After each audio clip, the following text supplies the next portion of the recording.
You ask Tiger to solve. This deals with linear equations with one unknown.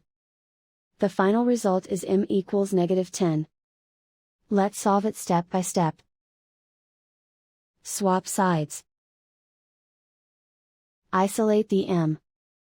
Divide both sides by -11. Cancel out the negatives. Simplify the fraction.